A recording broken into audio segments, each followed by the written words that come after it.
di kalangan siswa, Jawa Barat punya sejumlah program. Di antaranya, aplikasi Stopper, siswa diajak untuk tidak takut melapor, juga memahami jenis, penyebab, dan cara mengatasi bully. Atalia Kamil, mamanya anak Jawa Barat, juga seorang bunda, berbagi sekelumit fakta stop bullying, mulai dari rumah, juga di Jawa Barat. Kasus kekerasan pada anak mulai dari kasus perundungan atau bullying hingga kasus kekerasan seksual ini tentunya memunculkan kekhawatiran di tengah masyarakat, utamanya bagi para orang tua. Nah, ngomongin tentang tumbuh kembang anak nih, sosok yang satu ini nggak hanya menjadi sosok ibu bagi anak-anak dan juga keluarganya, namun akrab juga disapa dengan sebutan Mamah Jabar karena peran dan kedekatannya dengan warga Jawa Barat. Bersama dengan Ibu Atalia Praratia Kamil atau yang lebih akrab disapa dengan Ibu Cinta. Langsung kita ketemu ya. Assalamualaikum. Waalaikumsalam. Aduh, Ibu. apa kabar? Nah, Ibu lagi ngapain nih sekarang kesibukannya? Kesibukan tadi pagi antar Arka dong, ya itu keseharian lah ya, gitu karena anak juga harus menjadi sebuah prioritas buat saya. Nah, Bu, tadi sebelum kita masuk nih kayaknya kita ngelihat ya, ini ruangannya cukup ikonik nih, Bu. Boleh nggak sih sedikit diceritain ini berarti? Ini sebetulnya tanda cinta masyarakat kepada Kang Emil dan saya gitu. Jadi saya kadang-kadang bingung karena semua dindingnya sudah penuh. Betul. Tapi kan kita juga harus menghargai ya, karena saya merasa bahwa ini setiap goresan ini adalah tanda cinta kan.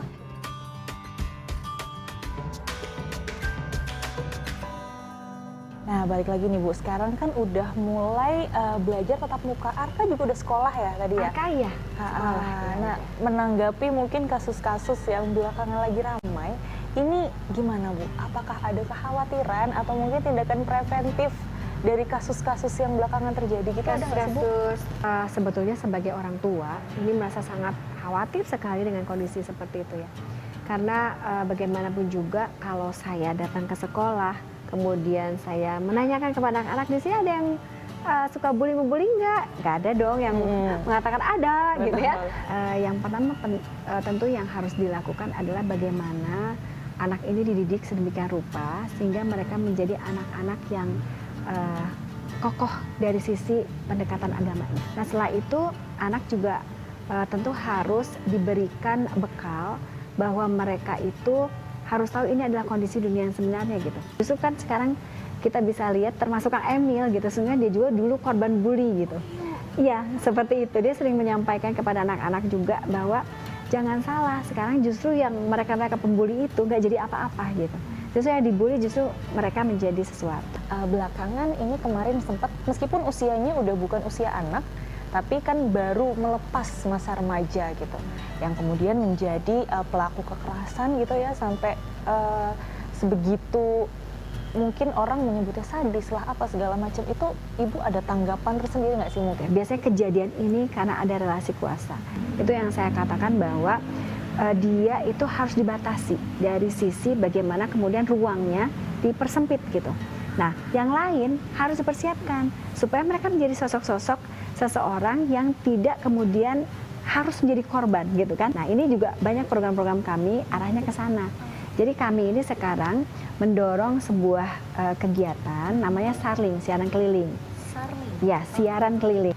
Jadi mereka tuh harus disebutkan, misalkan kejadian ya yang terjadi di Kabupaten Cirebon, misalkan anak-anakku gitu kan. Ada kasus, jadi kasusnya itu harus dimunculkan secara nyata gitu ya. Kita ada meluncing sebuah aplikasi.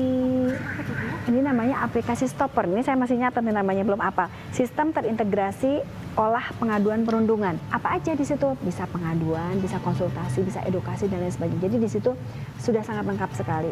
Nah, di Stopper ini juga kita kayak semacam mengedukasi kepada para siswa ya, supaya mereka tidak malu untuk mereka melaporkan gitu. Jadi kadang-kadang anak tidak mau melapor kepada orang tua karena anak merasa bahwa melapor ke orang tua adalah bukan sebuah solusi.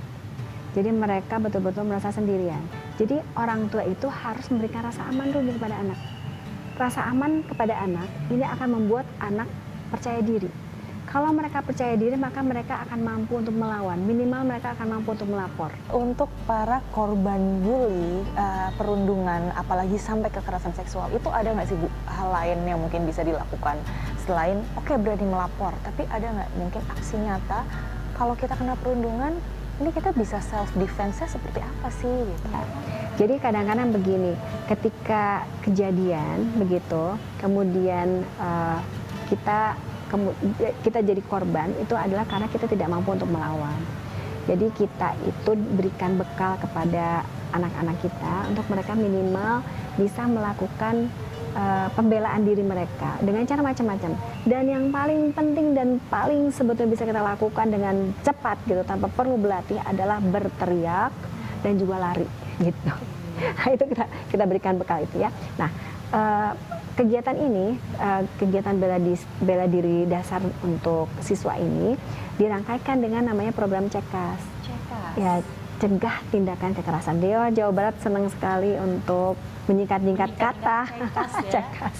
Nah, saya sangat yakin setahap demi setahap ketika ini semakin dikenal oleh banyak masyarakat, khususnya para siswa-siswi, ini akan mampu untuk menekan angka atau kasus bully dan juga kekerasan seksual yang terjadi di Jawa Barat. Baik, terima kasih banyak Ibu Cinta. Itu tadi Gu Tibau mungkin memang untuk menangkis atau meminimalisir ya adanya bully, baik itu kekerasan secara fisik, verbal, bahkan seksual begitu. Bu Cinta, makasih banyak sudah mau berbagi fakta bareng kita, dan juga good people yang di rumah. Semoga apa yang kita sampaikan, apa yang kita obrolkan ini bisa bermanfaat buat semua. Selamat pagi, terima kasih. Terima kasih, Revika.